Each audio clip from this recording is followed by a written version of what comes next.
तात्पर्य एवं अनुवाद श्रील प्रभुपाद जी के द्वारा।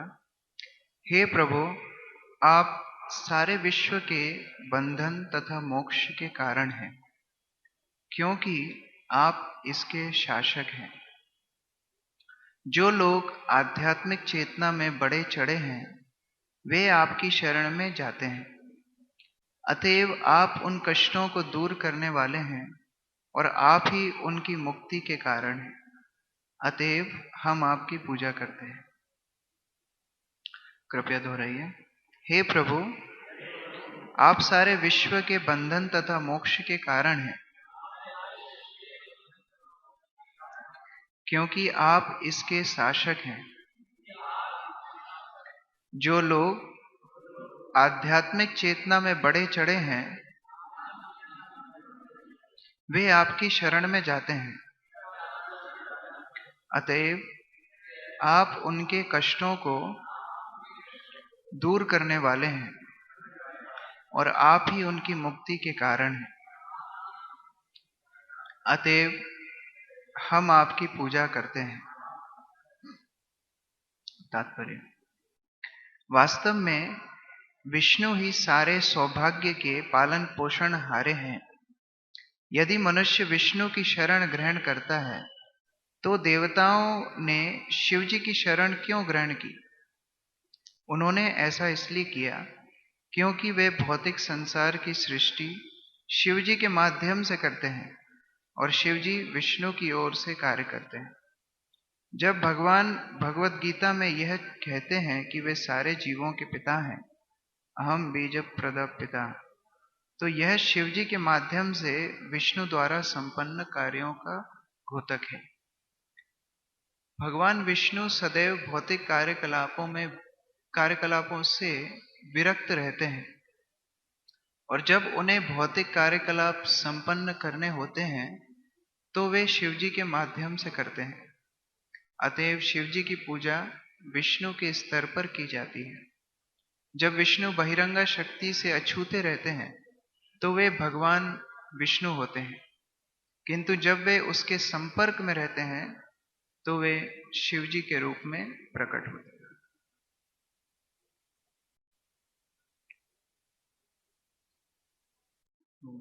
मैं उपस्थित सभी भक्तों का आशीर्वाद का अभिलाषा करता हूँ कि जो कुछ आप लोगों से सुना है, समझा है, उसको आपकी सेवा में बोल सकूं। तो हम लोग भागवत के ये सत्र को पढ़ रहे हैं, समुद्र मंथन की लीला।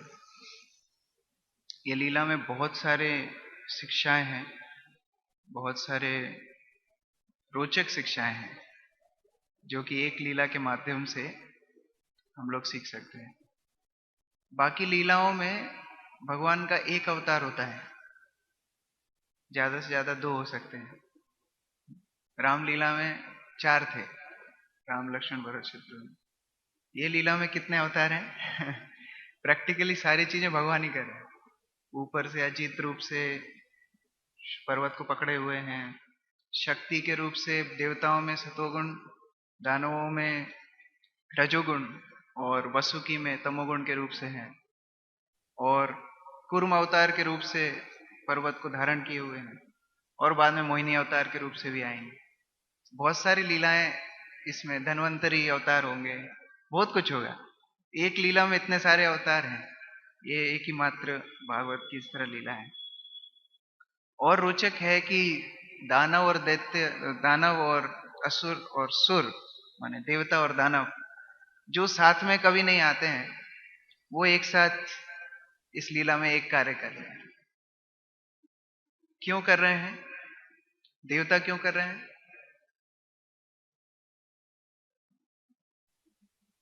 अमृत पाने के लिए। वो तो दानव भी कर रहे हैं। देवता क्यों रेडी हो गए दानवों के साथ?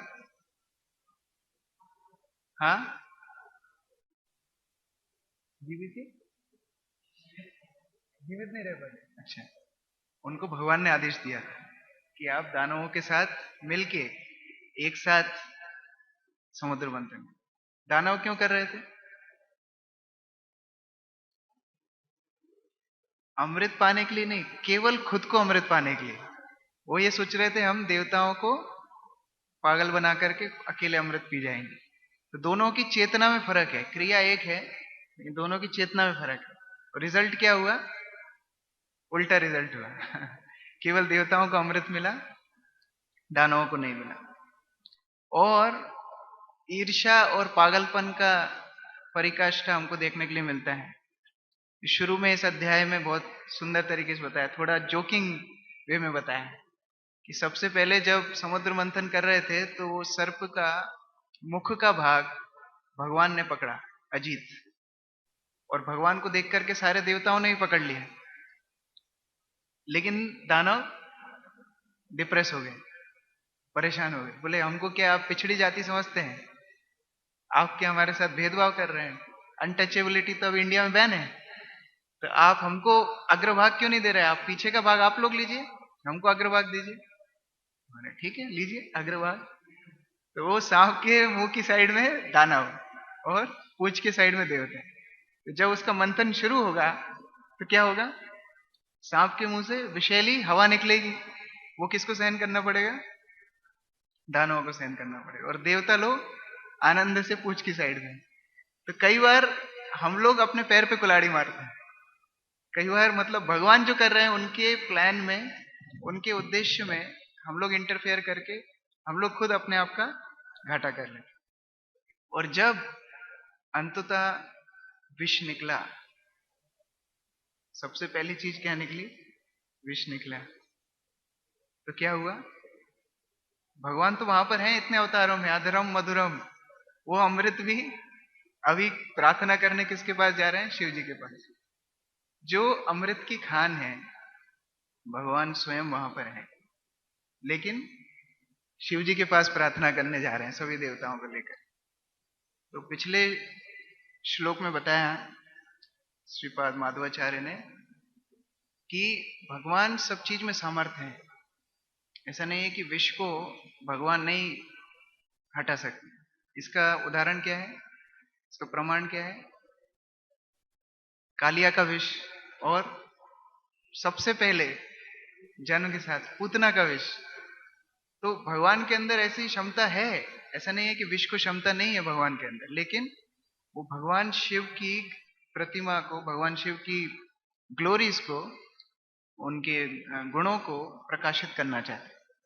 वो भगवान अपने भक्तों को श्रेय देने में ज्यादा रुचि कर रहे थे, इसलिए भगवान ने भगवान शिव के पास जाकर के प्रार्थना की।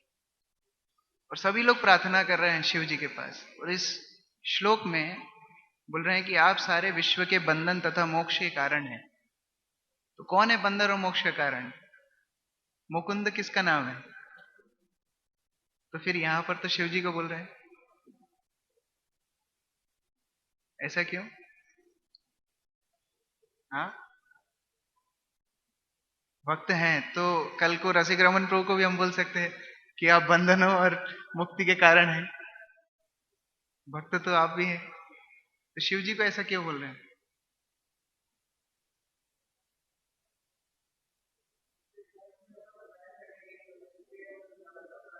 हाँ, कि भगवान के अवतार है, शक्तवेश अवतार है, गुण अवतार है।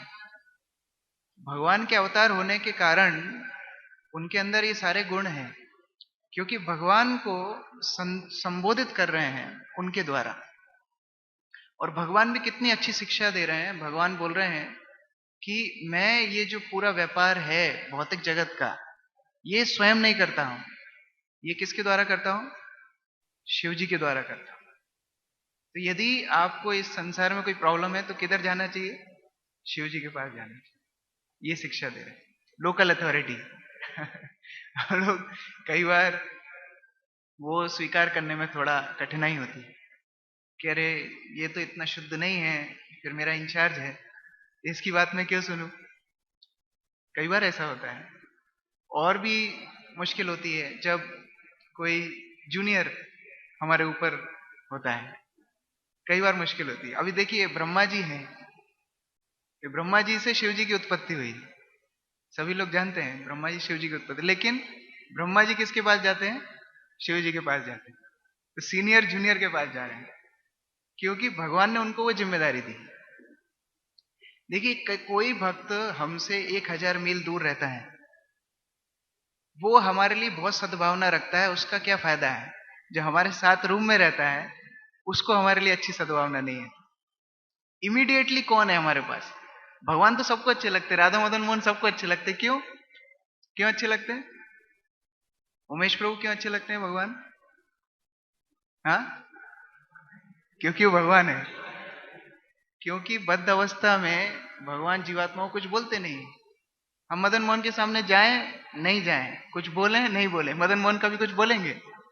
मान लो जो पुजारी है 5 मिनट लेट जाएगा, तो मदन मोहन उसको कुछ बोलेंगे? इसलिए भगवान सबसे अच्छे है, क्योंकि वो कुछ नहीं बोलते। उसके बाद सेकंड नंबर आता है प्रभुपाद का। प्रभुपाद किताब में बोलते हैं, तो अगर किताब नहीं खोलेंगे तो प्रभुपाद भी कुछ नहीं बोलेंगे, तो इसलिए प्रभुपाद सबसे अच्छे हैं। उसके बाद गुरु। गुरु कभी कभी आते हैं, कभी कभी पल्ले पड़ते हैं गुरु के हम। कभी देखते हैं हाँ लेट आया, कभी बोलते हैं हाँ ये लड़ाई कर रहा है, तो गुरु कभी कभी बोलते हैं। तो गुरु का थोड़ा कभी अच्छा लगता है, कभी बुरा लगता है। फिर सबसे ज्यादा प्रॉब्लम किसके होती है? जिसके साथ हम रहते हैं इमीडिएट, हमारी अथॉरिटी, हमारा इंचार्ज, मंदिर प्रबंधन, उनके साथ सबसे ज्यादा समस्या होता है। अरे ये शुद्ध नहीं है, इनको मालूम नहीं है क्या गुरु महाराज का मूड है, क्या प्रभुपाद का मूड है। यदि उनको मालूम नहीं है तो हमको कैसे मालूम? उन हमसे तो ज्यादा मालूम है, इसलिए तो गुरु कृष्ण ने उनको वहां पदवी दी है। तो यहाँ शिव जी की महानता बताने के लिए, एक एक सिस्टम बताने के लिए भगवान स्वयं ये उदाहरण प्रस्तुत कर रहे हैं कि केवल बड़ा होने से काम नहीं चलता है, रिस्पॉन्सिबिलिटी लेने से काम चलता है। भगवान शिव यहाँ रिस्पॉन्सिबिलिटी ले रहे हैं। क्या रिस्पॉन्सिबिलिटी ले रहे हैं? हलाहल, ये जिम्मेदारी होती है। जो हलाहल पी सकता है वो उस तरह पूजनीय भी बनता है, जो पूरे विश्व में भगवान शिव की पूजा होती है, क्योंकि उन्होंने हलाहल विष पिया। तो उस तरह किसकी शरण लेनी है ये बहुत जरूरी होती है, ये समझना बहुत जरूरी है। कब किसका आश्रय हमको लेना है। कई बार हमारे आश्रय का पात्र गलत होता है। कई बार हम आश्रय लेते हैं अपने दोस्त का, तो वो भी हमारे साथ समर्थन करता है। उसका उदाहरण है महाभारत में, जो भगवान को निंदा कौन करता था? शिशुपाल। शिशुपाल जब अपने दोस्तों से पूछता होगा कि मैं कृष्ण में ये दोष देखता हूं, तो वो क्या बोलते थे? बिल्कुल सही है। उनके दोस्त कौन थे? जरासंध। वो यही बोलते थे, हाँ बिल्कुल सही बोल रहे हो, कृष्ण ऐसे ही। हम लोग की शरण का वस्तु क्या होते हैं? जो लोग हमारे अहंकार को हवा देते हैं, वैसे लोग हमको अच्छे लगते हैं। लेकिन यहाँ पर भगवान उस तरह शेल्टर के लिए नहीं बोल रहे हैं। वास्तव में भक्त कौन होता है? जो हमारी भक्ति की रक्षा करता है। देखिए, रामायण में बहुत सुंदर उदाहरण है। अभी कुछ दिन पहले रामनवमी थी, तो चर्चा करने का मौका मिला था। रामायण बताती है कि कैसे भगवान की शरण में हम डायरेक्ट जाएंगे तो हो सकता है भगवान रक्षा करें चाहे नहीं करें। ये उनके उनके मूड के ऊपर डिपेंड है, वो करें चाहे नहीं करें। जैसे भागवत में भी उदाहरण आता है, जब अर्जुन कृष्ण को याद कर रहे थे, तो वो याद करते हैं कि माया दानव आया था, कृष्ण उसको मारना चाहते थे, लेकिन अर्जुन ने उसकी रक्षा की। प्रथम स्कंद में आता है। और फिर भगवान ने उसको जिम्मेदारी दी कि चलो अभी इंद्रप्रस्थ की रचना करो, पांडव वहां रहेंगे। उसी तरह रामायण में जयंत का उदाहरण आता है। ये जयंत कौन थे? हाँ, इंद्र के पुत्र थे। इन्होंने क्या किया था? जयंत ने सीता माता को परेशान किया था। उन्होंने बने ठीक तरह से व्यवहार नहीं किया था, अभद्र रूप से उनको स्पर्श किया एक कौए के रूप में। तो ये जब हुआ तो रामचंद्र सीता की गोदी में लेटे हुए थे, तो क्योंकि उनकी नींद लगी थी, सीता उसको सहन कर रही थी, और ये अभद्र रूप से अटैक कर रहा था, और उसके कारण सीता का रक्त गिर रहा था।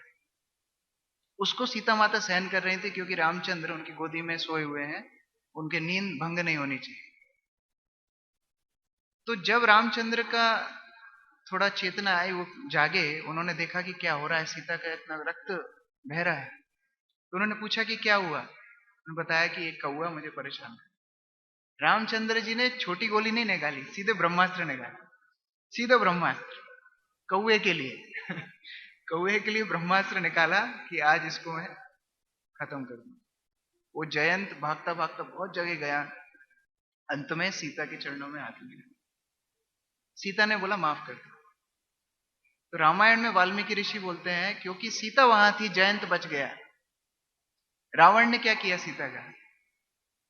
रावण ने सीता का रक्तपात किया, सीता को कोई भी इस तरह हानि पहुंचाई? क्योंकि उसको तो श्राप था, वो उस तरह फोर्स नहीं कर सकता था सीता को। लेकिन फिर रावण मर गया, क्यों? क्योंकि सीता वहां नहीं थी। जो राम और रावण का युद्ध हो रहा था, सीता वहां नहीं थी। तो ये भक्त को शरण लेने से ज्यादा फायदा होता है, भगवान से भी ज्यादा फायदा भक्त की शरण लेने से होता है। कई बार ऐसा लग सकता है कि भगवान कैलकुलेशन के हिसाब से शरण देंगे भी नहीं, हो सकता है ऐसा, लेकिन भक्त हमेशा देते हैं। जैसे रामायण में दूसरा उदाहरण आता है, भरत महाराज ने जब चित्रकूट में सब लोगों को लेकर के आके भगवान को अनुग्रह किया कि आप कृपा करके अयोध्या वापस चलिए, तो भगवान का नाम है शरणागत वत्सल। भरत ने तो शरण ली, लेकिन फिर भी भगवान ने माने नहीं। तो इसका मतलब क्या है? भरत ने शरण ली, भगवान बोलते हैं कि मेरे भक्त जो ना भक्त प्रणश्य, तो भक्त ने शरण ली तो फेल कैसे हो गए?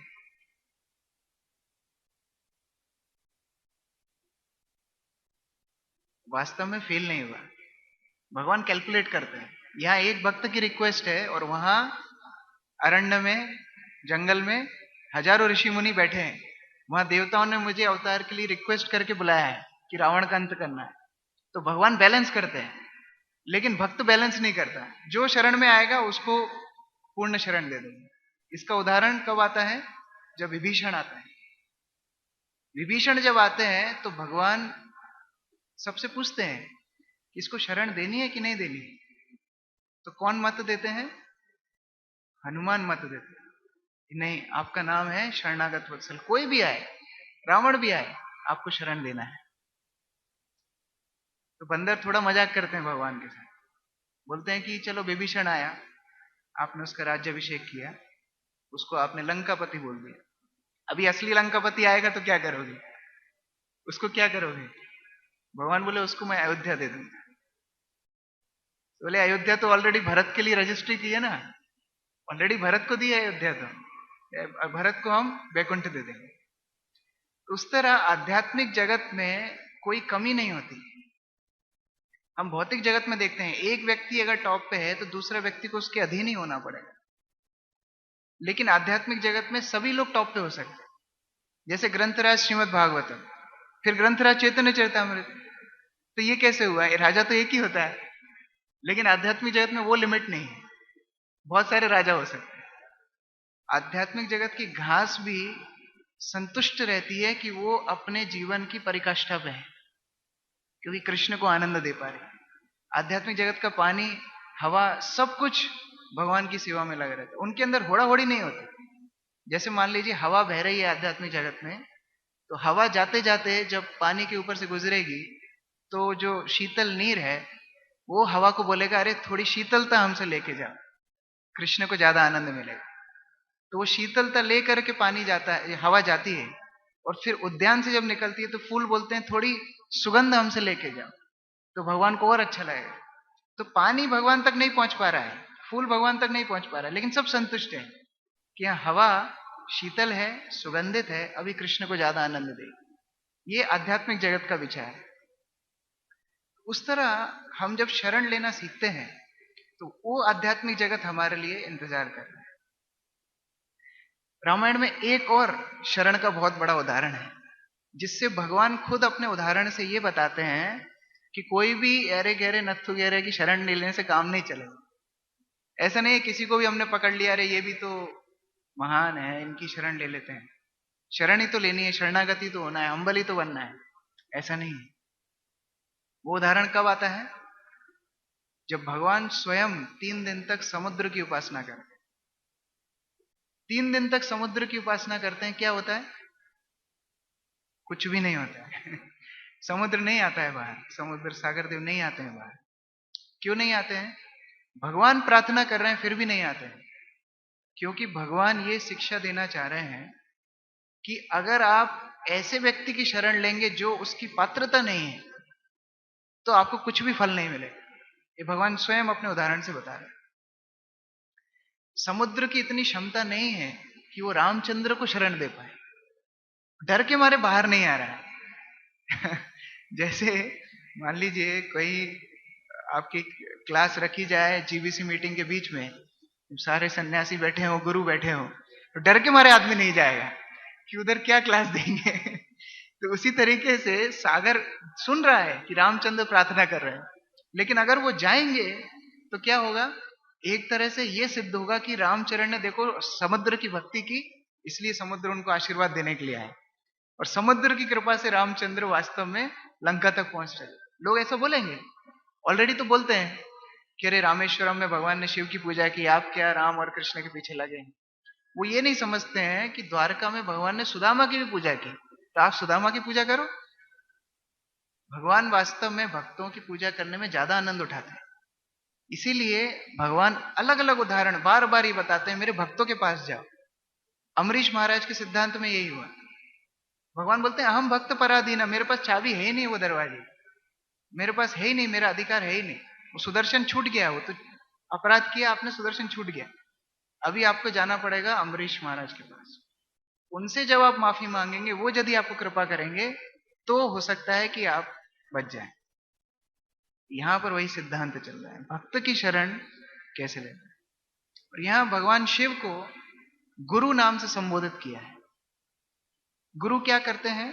विश्वनाथ चरुति ठाकुर इस शब्द का अर्थ बताते हैं। गुरु वो होते हैं जो अपने शरणागत भक्तों की कठिनाइयों को दूर करते हैं, वो गुरु। जिनके अंदर इतना साहस है कि उनके शरणागत भक्तों की कठिनाई को दूर कर सकते हैं। कैसे? क्योंकि वो भक्त रूप से भगवान की पूर्ण शक्ति को प्राप्त करें, पूर्ण रूप से भगवान की शक्ति को प्राप्त करते हैं गुरु। यहां भगवान शिव को गुरु रूप से पूजा हो रही है, क्योंकि गुरु को छोड़ करके यदि हम चाहेंगे कि हम कृष्ण तक जाएंगे, वो संभव नहीं। हम लोग कई बार देखते हैं कि कोई कोई भक्त लोग, उनके भक्ति जीवन में गुरु देखने के लिए नहीं मिलता है। जैसे मीराबाई, देख सकते हैं गुरु नहीं है। तो शास्त्र बताते हैं कि 3 तरह से गुरु की कृपा मिलती है। सामने से देखने से नहीं दिखता है कि हाँ गुरु है, लेकिन 3 तरह से मिलती है। एक होता है आधुनिक, सामने सामने प्रभुपाद गए, प्रचार किया, उद्धार किया, आधुनिक कृपा। करंट डायरेक्ट, हमने स्विच चालू किया, पंखा चालू हो, आधुनिक। दूसरा होता है पौराणिक। पौराणिक मतलब पिछले जीवन में गुरु की कृपा मिली है, इसलिए अभी भक्त बने। पिछले जीवन में गुरु की कृपा मिली, जैसे बिल्वमंगल ठाकुर का उदाहरण है। वो जो वैश्या थी चिंतामणि, कौन है वास्तव में? पिछले जन्म के गुरु है, जो वैश्या के रूप में आकर के उनको बाद में उपदेश दी। पिछले जन्म के गुरु। इस जन्म में देख सकते हैं गुरु नहीं है, लेकिन पिछले जन्म में उनको गुरु की कृपा मिली। और तीसरा होता है पारंपरिक। पारंपरिक मतलब गुरु साक्षात रूप में आपके जीवन में नहीं आए, लेकिन उनके अनुयायी किसी ना किसी तरीके से पहुंच गए। जैसे हम लोग प्रभुपाद के मूवमेंट में देखते हैं, प्रभुपाद की कृपा से वास्तव में चल रहा है। प्रभुपाद ने जो साधना की है, जो भक्ति गुरु के ऊपर समर्पण दिखाया है, जो तपस्या की है, उसके आधार पे हमारा आंदोलन चल रहा है।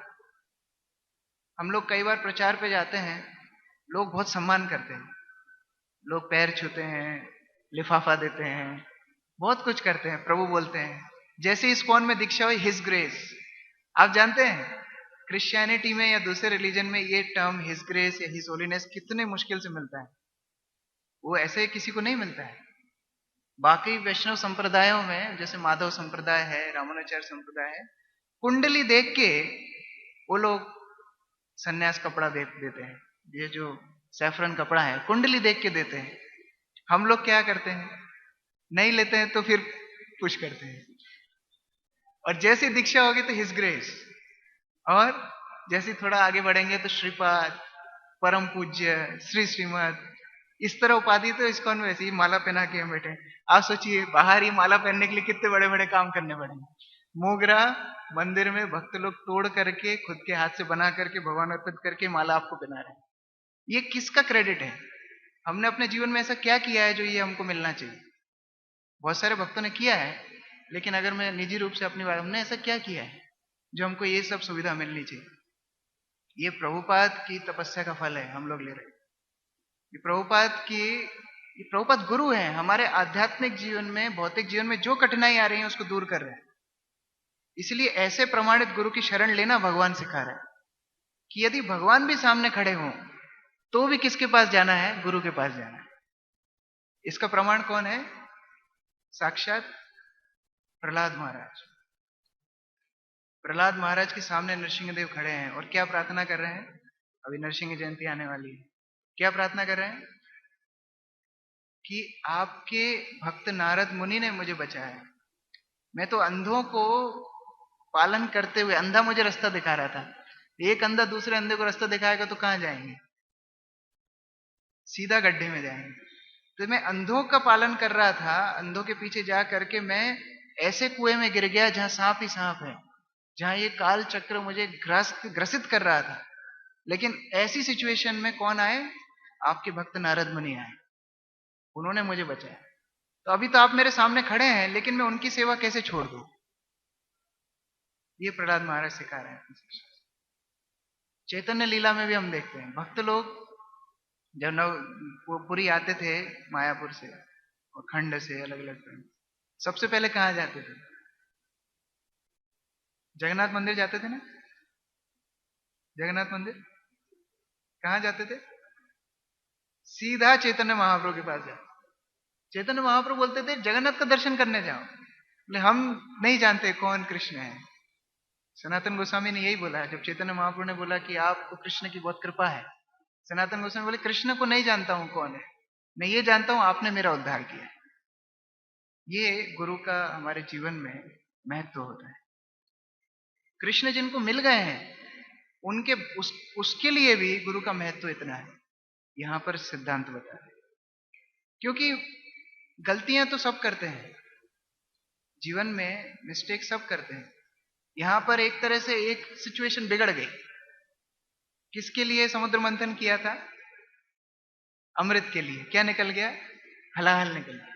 कई बार सेवाओं में ऐसा होता है, प्रचार के लिए जाते हैं, मान लीजिए कोई बड़े घर में हम प्रचार के लिए गए स्काई डिपार्टमेंट से डोनेशन कलेक्शन करने, और उस घर में देखा हाँ इतना बड़ा झूमर, इतनी सुंदर सीढ़ियां, इतना सुंदर घर, काश मेरा भी एक ऐसा घर होता है, काश मेरा भी ऐसा परिवार होता है। वहां जाकर के अपने सिद्धांत से च्युत हो गए। गए थे उद्धार करने, उद्धार होके आ गए। तो कई बार सेवा में ऐसा होता है, हलाहल निकल जाता है। लेकिन देवताओं और दानवों में अंतर क्या है? देवताओं को प्रैक्टिस है, ट्रेनिंग है शरण लेने की, जाकर के अपना सिर झुकाने की। ये उनको महान बनाता है। कौन अपने बच्चों का नाम हिरण्यकश्यपु, दंतवक्र, कालनेमी, ऐसा कोई फैंटास्टिक नाम कौन रखता है? कोई नहीं रखता है। लेकिन सब अपने बच्चे का नाम आदित्य, वायु, सूर्य, सूरज, ये सब रखते हैं। क्यों? देवताओं को इतना प्रमुखता है, वो तो सिर झुकाते हैं। एक तरह से बाहर की दृष्टि में उनकी गट्स फीलिंग कम है ना। दानव तो एकदम ठीक है, अब गलती हो गई तो हो गई। जब कुंभकर्ण रावण को समझा रहा था कि भैया तुमने गलती कर दी, राम से नहीं जीत पाओगे, और तुमने गलती की, धर्म को तुमने छोड़ा है, तो तुम कभी भी जीत नहीं पाओगे। रावण बोलता गलती हो गई, वो मत समझाओ, अभी लड़ाई छेड़ दी, लड़ाई करोगे कि नहीं ये बताओ, वो ज्यादा जरूरी है। गलती हो गई, वो सिर नहीं झुकाएंगे। सिर कटा सकते हैं लेकिन सिर झुका सकते हैं। ये सिद्धांत किसका है? देवताओं का तो नहीं है कम से कम। लेकिन देवताओं ने सिर झुकाने की प्रैक्टिस की। वो सिद्धांत जानते हैं कि हम जिनके प्रति आश्रित हैं वो हमारी रक्षा करेगी। सबसे पहले ब्रह्मा जी के पास जाते हैं, ब्रह्मा जी नहीं कर पाते, शिव जी के पास जाते हैं, शिव जी नहीं कर पाते, क्षीर सागर में जाके पुरुषोक्त गाते हैं, भगवान रक्षा करते हैं। तो ये हमारे आध्यात्मिक जीवन में बहुत जरूरी है। कोई सेवा हम कर रहे हैं, हो सकता है हम उसकी अंत लास्ट पॉइंट तक नहीं पहुंच पाएंगे। जरूरी नहीं हम सेवा को पूर्ण करें, उससे ज्यादा जरूरी है अगर कोई कठिनाई आ रही है तो हम मदद लें अपने वरिष्ठ भक्तों की, वो ज्यादा जरूरी है। मान लीजिए हमको कोई सेवा दी, 3 दिन बाद प्रभु जी पूछ रहे हैं प्रभु जी उसका क्या हुआ, अरे वो प्रभु जी वो तो दिक्कत आ गई थी तो मैं कर ही नहीं पाया। वो बड़ी बात नहीं है आप कर नहीं पाए, लेकिन आपने आकर के बताया नहीं, ये बताता है कि आप वास्तव में किसी के अंडर रहना ही नहीं चाहते। हलाल निकल गया, देवता सोचते चलो भाई अभी अपने अपने घर जाओ यार, यहाँ से अभी कुछ अमृत निकलने वाला नहीं है, वैसे पृथ्वी नाश होगा, कहीं और चले जाते हैं, दूसरे कहीं चले जाते। उनको तो बॉडी सोल पता है ना, सोल तो कभी नैनम चिंदंती शस्त्राणी, उनको तो कुछ होगा नहीं, उनको तो फिलॉसफी मालूम है, उनका छोड़ो यार कहाँ परेशान हो रहे। लेकिन नहीं, उन्होंने क्या किया, भगवान की शरण की, भगवान हम ये करना चाहते थे कुछ और हो गया, हमारी रक्षा कीजिए। दानव ऐसा कभी नहीं करेंगे, इसीलिए देवताओं की पक्ष में हमको जाना है। कोई गलती हो भी गई तो पश्चाताप एक, क्या बोलते हैं, noble soul, repentance come in the heart of a noble soul. जो नोबल सोल को क्या बोलेंगे हिंदी में, जो भी हो समझ गए सब, जिनका हृदय कोमल है, जो भक्ति में बहुत स्निग्ध रूप से सेवा कर रहे हैं, उन लोगों के हृदय में पश्चाताप आता है। सबके हृदय में पश्चाताप नहीं आता है। हमने रावण का उदाहरण चर्चा की है। जैसे परीक्षित महाराज, भगवान के आयोजन से उन्होंने समीक ऋषि के गले में सांप डाल दिया, लेकिन घर जाने के बाद क्या हुआ, पश्चाताप। प्रभुपाद उस तात्पर्य में लिखते हैं, repentance come in the heart of a noble soul. ये पश्चाताप ऐसे ही नहीं आता है। तो हम लोग अगर कोई मिस्टेक भी करते हैं, पश्चाताप आना ये अच्छा लक्षण है। जिनके हृदय में ये भावना आनी बंद हो जाती है कि हम कोई गलती कर रहे हैं, मान लीजिए आपने कोई गलती की, हमारे अंदर से एक भावना आती है ना, हमने कुछ गलत किया, मन नहीं लगता है। जिस दिन वो भावना आनी बंद हो जाएगी, हमको ये समझना पड़ेगा कि परमात्मा हमारे हृदय में बैठे हैं, वो हमसे इतने फ्रस्ट्रेट हो गए हैं कि अभी इसको बोलने से कोई फायदा नहीं। आप किसको कितनी बार बोलेंगे, कोई चीज कितनी बार बोलेंगे, एक बार दो बार। जन्मों जन्मों से परमात्मा हमारे हृदय में बैठे हुए बता रहे हैं, फिर भी हम नहीं मान रहे। छोड़ के नहीं जाएंगे, लेकिन उपदृष्टा बन जाएंगे, उपदृष्टा अनुमंता, परमिशन लेके जाओ, जो करना है करो, मैं देख रहा हूं, जो करना है करो। वो हमारे जीवन में हस्तक्षेप नहीं करेंगे, क्योंकि हमने उतना राइट उनको दिया ही नहीं। उसी तरह जो परमात्मा के प्रतिनिधि हैं भक्त लोग, वो भी ऐसे ही करते हैं। पहले थोड़ा टेस्ट करते हैं कितना समर्पण है। जब समर्पण नहीं होता है तो बोलना बंद कर देते। मैं एक भक्त का नाम नहीं लूंगा, लेकिन एक बार वो अपने गुरु के पास गए, उन्होंने पूछा कि ये काउंसलर सिस्टम क्या होता है, काउंसलर सिस्टम क्या होता है, ये शिक्षा गुरु की पद्धति क्या है। हम तो जानते हैं शास्त्र में क्या है, शिक्षा गुरु की जरूरत क्या है। तो उनको उनके गुरु ने बोला कि आपको शिक्षा गुरु की क्या जरूरत है, आप तो सब जानते हैं। तो बड़ा खुश हो गया, बड़े गर्व से बताता था कि मुझे ऐसा बोला है कि मुझे शिक्षा गुरु की क्या जरूरत है, मुझे तो सब कुछ मालूम है। बाद में उनका भक्ति जीवन खत्म हुआ। तो उसका अभिप्राय क्या है, गुरु जब इस तरह बोल रहे हैं कि आपको शिक्षा गुरु की क्या जरूरत है, इसका मतलब ये नहीं हम बहुत महान है, इसका मतलब ये है कि हम किसी के आगे सिर नहीं झुका सकते। यहाँ दानवों को थोड़ी भगवान लेके गए प्रार्थना करने। यहाँ क्या बोल रहे हैं पिछले श्लोक में, प्रजापत्य ऊंचू, प्रजापति लोग, देवता लोग जो ये सृष्टि की देखरेख करते हैं, वो लोग प्रार्थना कर रहे हैं, दानव प्रार्थना नहीं कर रहे हैं। क्योंकि वास्तव में ट्रेनिंग देवताओं को मिली है। हो सकता है देख के थोड़ा झूठी प्रार्थना देवता भी कर ले, दानव भी कर लेते हैं। जैसे रावण, सबने तो ब्रह्मा की तपस्या की है ना, उग्रकासुर था, शिव जी की तपस्या की, बाद में शिव जी को ही हरे कृष्णा करने। तो उस तरह प्रार्थना करना काम नहीं चलता, शरणागत होना पड़ता है। तो उस तरह गुरु का हमारे जीवन में बहुत महत्व है। यहाँ लास्ट जो शब्द यूज हुआ है, प्रपन्नर्ति हरम, समस्त कष्टों से निवारण करने वाले गुरुदेव होते। और खुद के ऊपर कष्ट लेकर के कष्ट निवारण करते हैं। देखिए, दूसरे को मदद करना, मान लीजिए आपके पास एक बड़ी राजभोग की, ऐसा होता है, हमें मान लीजिए अरुणाक्ष प्रभु ने एक बड़ी राजभोग की प्लेट दी 3 जनों को, पहले हम बैठ के खाएंगे, जब नहीं खा पाएंगे फिर फोन लगाएंगे, प्रभु आपने बहुत दिन से राजभोग लिया नहीं, आप आएंगे क्या? तो उस तरह भी मदद होती है। लेकिन गुरु ऐसा नहीं करते। गुरु क्या करते हैं? अपने ऊपर कष्ट लेकर के शिष्य के कष्ट की निवारण करते हैं। जब हम दीक्षा लेते हैं, गुरु जिम्मेदारी लेते हैं कि इनके जीवन में जो कुछ भी आएगा अभी मेरी जिम्मेदारी है, लेकिन इनको भगवत धाम लेके जाना है। ये जिम्मेदारी गुरु लेते हैं, खुद के ऊपर कष्ट लेते हैं।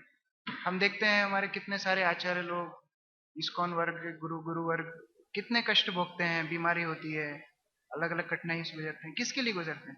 उनके जीवन में उन्होंने ऐसा क्या पाप कर्म किया है जो उनके जीवन में इस तरह हो? हम लोगों के पाप कर्मों को अपने ऊपर लेते हैं। ये गुरु का कार्य होता है, अपने ऊपर जिम्मेदारी लेकर के आगे चलते हैं।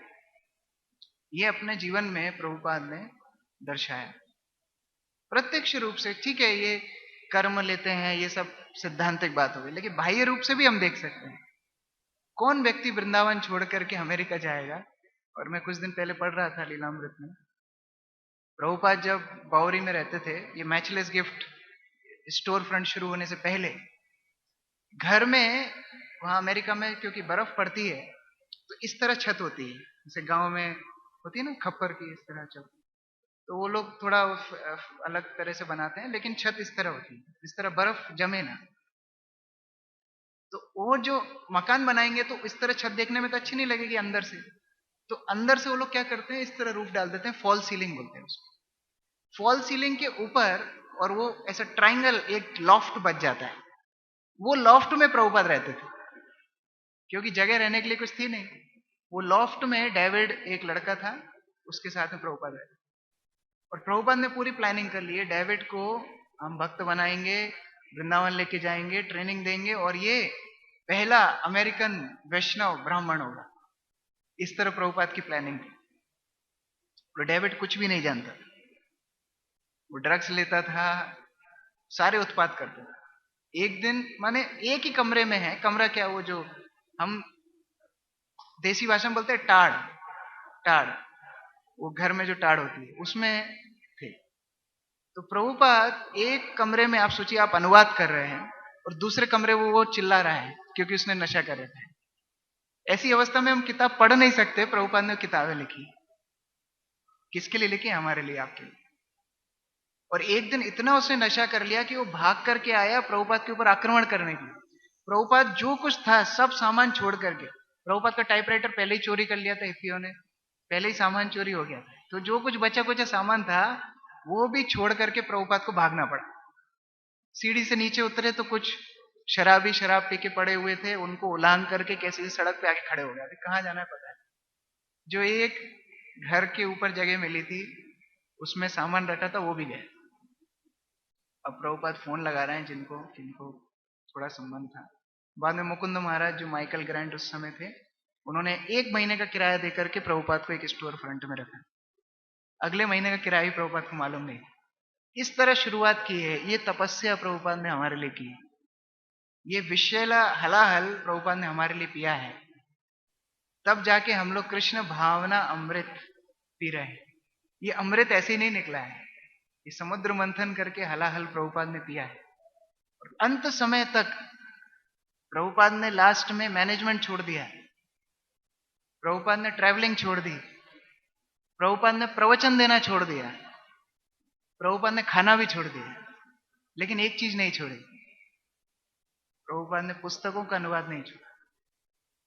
पुस्तकों का अनुवाद लास्ट समय तक भक्त लोग माइक्रोफोन एकदम इधर लगा करके प्रभुपाद लेटे हुए हैं, करवट भी जो खुद नहीं ले पाते हैं, प्रभुपाद ऐसी अवस्था में अनुवाद करके हमको ये भागवत और इस तरह सारी पुस्तकें दी हैं। इस तरह गुरु की शरण हमको मिली है। हम लोग बहुत भाग्यशाली हैं जिन्होंने हमारे लिए इतने कष्ट उठाए हैं। तो हम लोग उनके चरणों में प्रार्थना करते हैं कि जिस तरह उन्होंने पथ दिखाया है उसका अनुसरण हम लोग कर सकें और अपने जीवन को उनकी सेवा में अर्पित कर सकें। जगत गुरु शिल प्रभुपाद की जय। ग्रंथराज श्रीमद् भागवतम की जय। समवेत भक्त वृंद की जय। निताई गौर प्रेमानंदे हरि। शिल प्रभुपाद की जय।